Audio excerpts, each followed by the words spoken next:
کہیں حیا نظر آ رہی ہے تو سمجھ لو کہ عقل موجود ہے. اب کہیں دین نظر آ رہا ہے تو سمجھ لو کہ عقل موجود ہے. اب اگر صرف اور صرف یہ دعویٰ کوئی کرے کہ میرے پاس دین ہے، بہت توجہ، فضائل کا جملہ کہہ رہا ہوں امامت کے تعلق سے. اب اگر کوئی کہے کہ میرے پاس دین ہے اور وہ حسین کو چھوڑ دے تو اس کے پاس دین نہیں ہے. اس لیے کہ خواجہ معین الدین چشتی علیہ الرحمہ نے یہی تو کہا تھا کہ شاہ است ہو حسین، بادشاہ است حسین، دین است حسین، دی پناہ است حسین. بغیر دین کے حسین نہیں اور حسین کے بغیر دین نہیں ہو سکتا.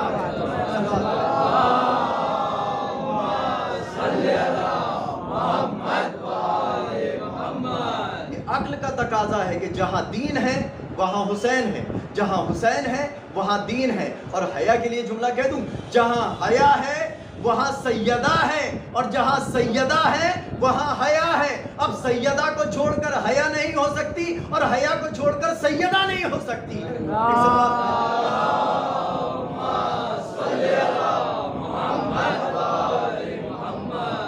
وَإِذِ ابْتَلَىٰ إِبْرَاهِيمَ رَبُّهُ بِكَلِمَاتٍ، کہ ہم نے جناب ابراہیم علیہ السلام کا امتحان لیا.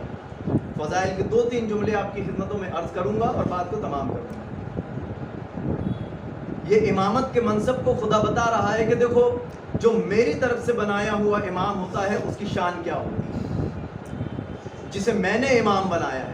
ورنہ دنیا میں امام بھی بہت ملیں گے، ولی بھی بہت ملیں گے اور خلیفہ بھی بہت ملیں گے، بڑے بڑے عہدوں پر فائز افراد بہت سے ملیں گے. لیکن قرآن کا بتایا ہوا خلیفہ اور ہے، ہمارا بنایا ہوا خلیفہ اور ہے.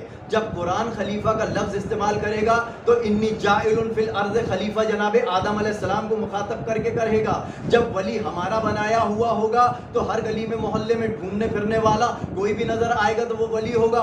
لیکن جب خدا ولی بتائے گا تو انما ولیکم اللہ ورسولہ والذین آمنوا الذین یقیمون الصلاۃ ویؤتون الزکاۃ وہم راکعون، کہ اللہ تمہارا ولی، رسول تمہارا ولی، اور وہ ولی جو حالت رکوع میں زکوٰۃ کو ادا کرتا ہے یہ اللہ کا بتایا ہوا ولی ہوگا. ہمارا بنایا ہوا امام وہ ہوگا کہ جو 2 رکعت نماز پڑھاتا ہوگا، کبھی گناہ بھی کرے گا، کبھی ثواب کے کام کرے گا، کبھی اچھائی کرے گا، کبھی برائی کرے گا. لیکن جو خدا کا بنایا ہوا امام ہوگا وہ جناب ابراہیم جیسا امام ہوگا. صلوات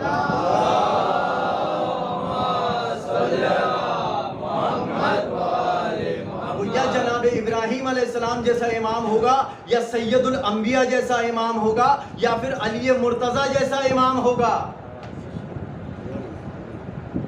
وہ ایسا ویسا امام نہیں ہوگا، وہ ایسا امام ہوگا کہ ایک امام نے، جناب ابراہیم علیہ السلام امام ہے نا، خانہ کعبہ کو تعمیر کیا. کیا جناب ابراہیم علیہ السلام معمار تھے، کنسٹرکٹر تھے، کانٹریکٹس دیا کرتے تھے، انجینئر تھے؟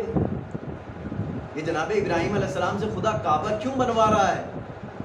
کہا اس لیے کہ یہ میرا گھر ہے. یا اللہ تیرا گھر تو ہے، سب تو مانیں گے. کہ نہیں، جو میرا ہوتا ہے اسے لوگ نہیں بناتے، اور جنہیں لوگ بناتے ہیں وہ میرا نہیں ہوا کرتا ہے. تو جو اللہ کا ہوتا ہے وہی منصب پر فائز ہونے کے لائق ہوتا ہے. اب یہی جناب ابراہیم علیہ السلام سے خدا نے کہا کہ اب آپ نے بیت المعمور کو، اس خانہ خدا کو، اس گھر کو بنا لیا ہے، اسے پاک کرو، اسے پاک کرو. خانہ کعبہ ہے، اسے پاک کرنے کی ضرورت کیا ہے؟ کہ نہیں، اسے پاک کرو. کس کے لیے؟ یہ جو طواف کرنے والے آئیں گے ان کے لیے، یہ جو رکوع کرنے والے آئیں گے ان کے لیے، یہ جو سجدے کرنے والے آئیں گے ان کے لیے، یہ جو طواف کرنے والے آئیں گے ان کے لیے. جناب ابراہیم علیہ السلام نے خانہ کعبہ کو پاک کیا. جسے جناب ابراہیم علیہ السلام پاک کرے اسے بیت کہتے ہیں، اور جو خدا جس کو پاک کرے انہیں اہل بیت کہتے ہیں.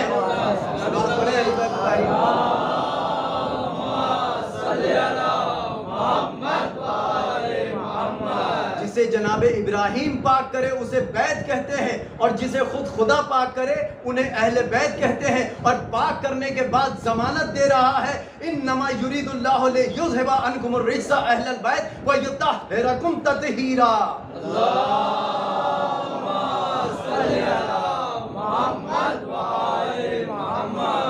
اب اس پاک گھر سے آنے والی ذات کا نام ہے علی مرتضیٰ.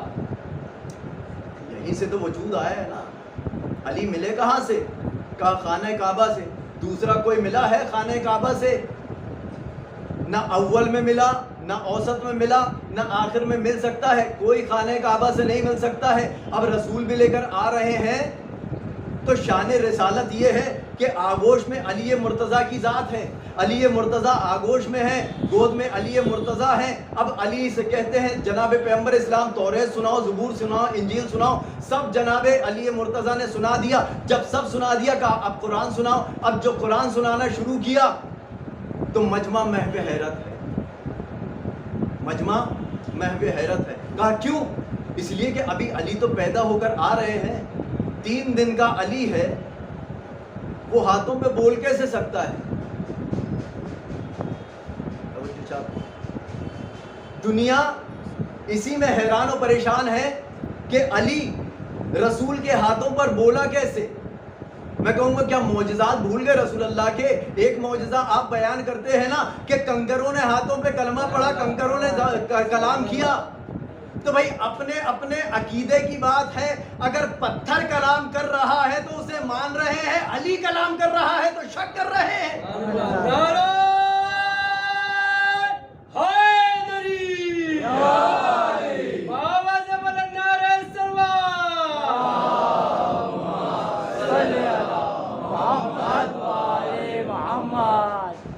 یہ کہاں سے گنجائش نکلے؟ جب کنکر رسول کے ہاتھوں پر، اسی کو فضیلت سمجھ لے کہ رسول کے ہاتھوں پر آنے سے علی کی فضیلت بڑھ گئی. ہمیں تو کوئی فکر نہیں ہے نا، اس لیے کہ ہم تو وہ ماننے والے ہیں کہ اگر رسول کے ہاتھ پر آ کر علی نے توریت، زبور، انجیل، قرآن سنایا تو اس میں کوئی ہمیں مذائقہ نہیں. اس لیے کہ علی خود فرماتے ہیں کہ انا عبید من عبد محمد، انا عبد من عبید محمد، کہ میں محمد کے غلاموں میں سے غلام ہوں. اور غلام بھی کیسا غلام؟ وہ قرآن کی حیثیت کیا ہے، قرآن کی فضیلت کیا ہے؟ کہا قرآن لوح محفوظ پر محفوظ تھا. قرآن نے اپنی جگہ کب چھوڑی؟ کہا جب قلب پیغمبر پر نازل ہونا تھا. قرآن خوش ہوا یا غمگین ہوا؟ قرآن خوش ہوا یا غمگین ہوا؟ خوش ہوا. کیوں؟ بھئی اگر میں کسی جگہ پر کام کرتا ہوں، ملازمت کرتا ہوں، کہیں میری ڈیوٹی ہو اور میرا ڈیموشن ہو جائے، پروموشن سے ڈیموشن ہو جائے، میں نیچے آ جاؤں تو میں خوش ہوں گا. قرآن کہاں پر تھا؟ کہتے لوح محفوظ پر. لوح محفوظ چھوڑ کر کہاں آ رہا ہے؟ قلب پیغمبر پر. کہا آسمان کو چھوڑ دیا، زمین پر رسول کے قلب پر آ رہا ہے، اس کے باوجود قرآن خوش ہے. کہا خاموش رہو، تم کیا جانو کہ میں کہاں پر آ رہا ہوں. لوح محفوظ کی اہمیت کم ہے، قلب پیغمبر کی حیثیت زیادہ ہے.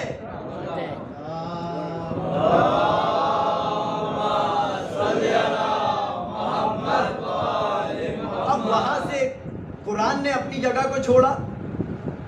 اب یہاں سے دوسرا مرحلہ درپیش آیا. ستارہ کہاں رہتا ہے؟ کہتے ہیں بہت بلندی پر، آسمانوں پر. ستارے کی پہچان کیا ہے؟ کہتے ہیں وہ لاکھوں کروڑوں اربوں ستارے ہیں کہ جن کو پہچاننا مشکل ہے کہ کون سے ستارہ کہاں پر ہے اور کیسا. بس آخری جملے آپ کی خدمتوں میں بیان کر رہا ہوں. وہ کون سا ستارہ، کس کی کیا حیثیت ہے، کس کی کیا اہمیت ہے، کسی کو نہیں معلوم. لیکن ایک اتنا زیادہ بلند ہوا کہ قرآن میں خدا نے اس کا تذکرہ کر دیا، وَالنَّجْمِ إِذَا هَوَىٰ مَا ضَلَّ صَاحِبُكُمْ وَمَا غَوَىٰ. ایک ستارہ وہ تھا کہ جس کے لیے خدا نے قرآن میں قسم کھا کر کہا کہ قسم ہے ستارے کی جب وہ ٹوٹا. یہاں تک تو بات صحیح ہے، وہ ٹوٹ کر چلا کہاں، وہ ٹوٹ کر آیا کہاں، وہ جا کر ملا کہاں سے؟ کہا ستارہ آسمانوں کو چھوڑ کر جب زمین پر آیا ہے تو علی کی ڈیہڑی پر ہی تو آیا ہے. وہ سمجھ رہا تھا کہ بلندی وہ نہیں ہے، بلندی اہل بیت کا گھر ہے. سلام پڑھیں.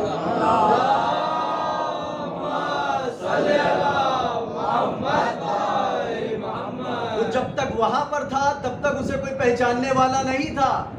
جیسے ہی در سیدہ پر، در اہل بیت پر آ گیا، اب اس کی شناخت ہو گئی، اب اس کی پہچان ہو گئی، اب وہ پہچانا جانے لگا۔ اب یہیں سے ایک جملہ عرض کروں کہ اپنی شخصیت کو اگر پہچانوانا چاہتے ہو، اگر اپنے آپ کو چاہتے ہو کہ تمہیں آسمانوں میں فرشتے پہچانے، تو پھر اہل بیت کے در سے وابستہ ہو جاؤ۔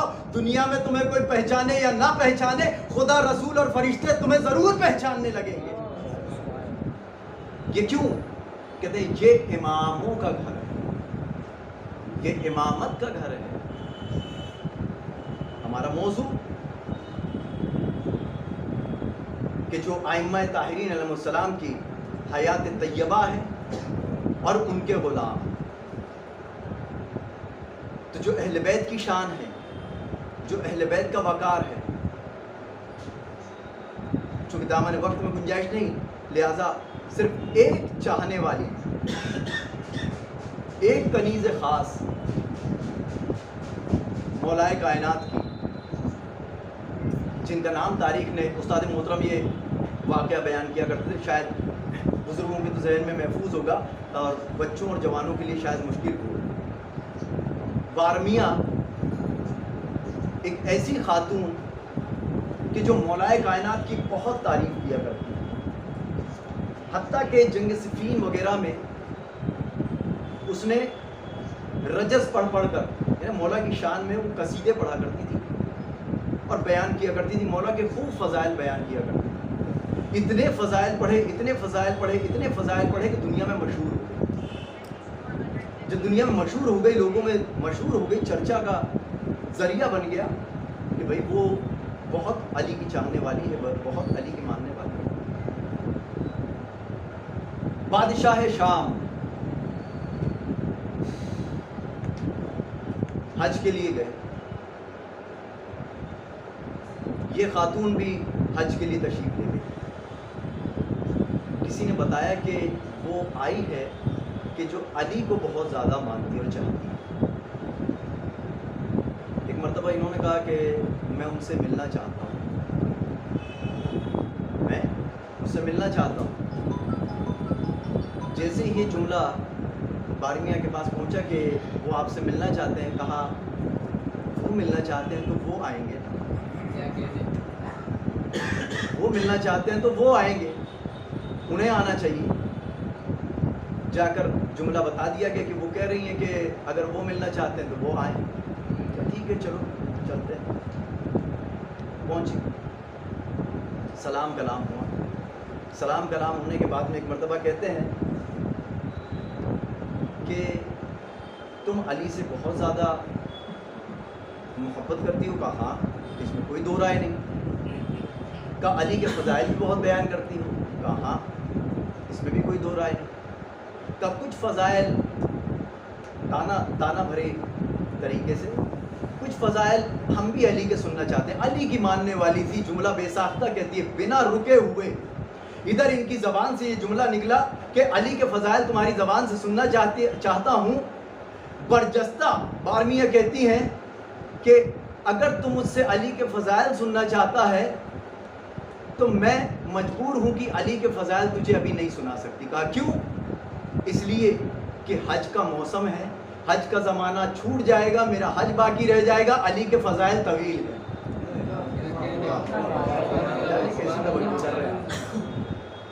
یعنی بارمیہ بتا رہی ہیں کہ علی کے فضائل زیادہ ہیں اور حج کا موسم کم ہے۔ اگر میں حج کا ارادہ کر کے آئی ہوں اور میں اگر حج میں مشغول ہوں تو میرا حج باقی رہ جائے گا اگر میں علی کے فضائل بیان تجھے کرنے لگوں۔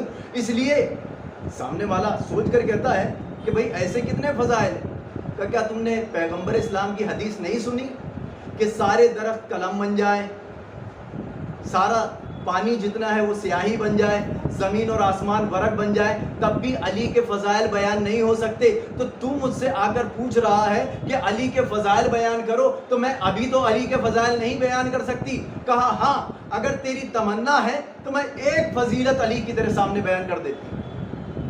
کہ وہ کیا فضیلت ہے؟ یہ جملہ جس طرح سے بھی آپ کو سننا ہو، بس ذہن کو آمادہ رکھ کے، بس وہ جملہ جو بارمیہ نے نقل کیا ہے وہ تاریخ میں ثبت ہوا۔ ایک مرتبہ بارمیہ کہتی ہے کہ علی جیسے تخت پر تھے ویسے ہی تخت کے پہلے بھی تھے اور بعد میں بھی تھے. مقصد کیا؟ یعنی علی کی زندگی میں کوئی تبدیلی نہیں آئی کہ یہ مال و زر و زیور و جواہر دیکھ کر جناب علی مرتضیٰ بدل گئے ہوں. علی پہلے بھی سخی تھا، بعد میں بھی سخی ہے اور قیامت تک سخی رہتا. اگر علی جب تک رہتے سخی رہتے، علی میں تبدیلی نہیں آنے والی تھی. کہا علی کی سخاوت کا اتنا قصیدہ پڑھ رہی ہو، کیا علی نے کبھی تمہیں کچھ عطا کیا؟ کیا تمہیں علی نے کبھی کچھ عطا کیا؟ کہا کچھ بھی عطا نہیں کیا. تو کہا پھر کیوں مان رہی ہے؟ کہا اس لیے کہ علی ہے اس لائق کہ انہیں تسلیم کیا جائے. دیکھیں زبان دیکھیں کہ کتنی قوی زبان ہے چاہنے والوں کی. ایک مرتبہ جیسے ہی یہ جملہ کہا کہ میں تمہاری خدمت میں اگر کوئی تحفہ پیش کروں تو کیا اسے قبول کرو گی؟ کہا بالکل قبول کروں. اس نے زر جواہر اور اس کے بعد میں 100 اونٹ اس کی خدمت میں پیش کی اور کہا اب میرے بارے میں کیا ارادہ ہے؟ کہا جب پہلے تھا ویسے ہی ابھی بھی ہے. جیسا پہلے تھا ویسے ہی علی ہے، ابھی بھی ہے. کہا علی نے تو تمہیں کبھی کوئی مال نہیں دیا، میں نے تو تمہیں مال بھی عطا کیا. کہا علی نے بیت المال غریبوں کے لیے رکھا تھا، لوگوں کو خریدنے کے لیے نہیں رکھا تھا. اور یاد رکھ علی کا غلام خریدا نہیں جا سکتا، اس لیے کہ دولت کی وجہ سے علی سے محبت نہیں کی جاتی ہے، علی کے فضائل و کمالات کی وجہ سے علی سے محبت کرتے ہیں. صلوات پڑھیں.